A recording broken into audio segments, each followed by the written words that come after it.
Ligação química é quando dois ou mais átomos se combinam e pode ocorrer dessas três formas.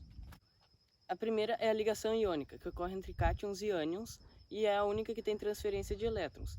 Por isso, um dos átomos tende a ganhar e o outro a perder elétrons, seguindo a regra do octeto, em que eles ficam com 8 elétrons na camada de valência, assim como os gases nobres.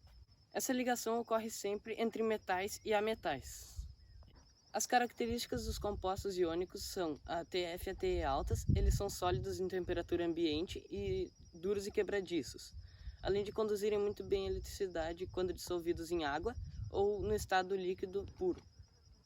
Como exemplo de ligação iônica eu vou usar a do magnésio e do fósforo. O magnésio tende a perder 2 elétrons, ou seja, magnésio mais 2, e o fósforo tende a ganhar 2 elétrons, ou seja, fósforo menos 3.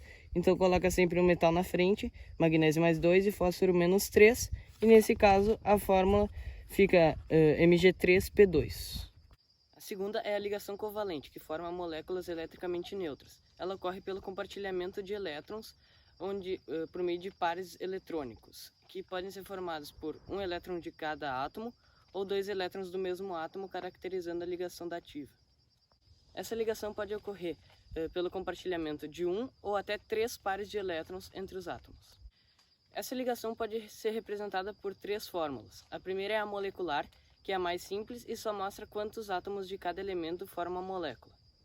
A segunda é a fórmula eletrônica, que além disso mostra os elétrons na camada de valência e os pares eletrônicos. A terceira é a fórmula estrutural, que representa os pares eletrônicos por um tracinho.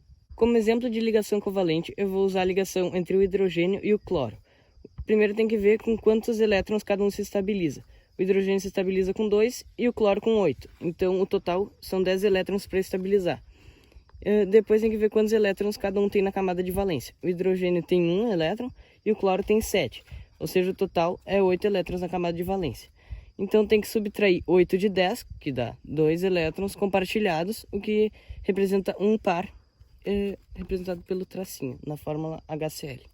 A terceira é a ligação metálica, que dá origem a ligas metálicas formadas a partir de metais. Os metais têm como característica serem bons condutores, terem a TF e a TE elevadas e serem maleáveis, podendo ser moldados em fios ou em chapas muito finas.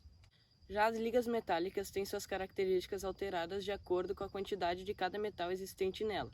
Alguns exemplos são a diminuição da temperatura de fusão, o aumento da dureza ou da resistência. Um exemplo de liga metálica é o bronze, que é formado a partir do cobre e do estanho.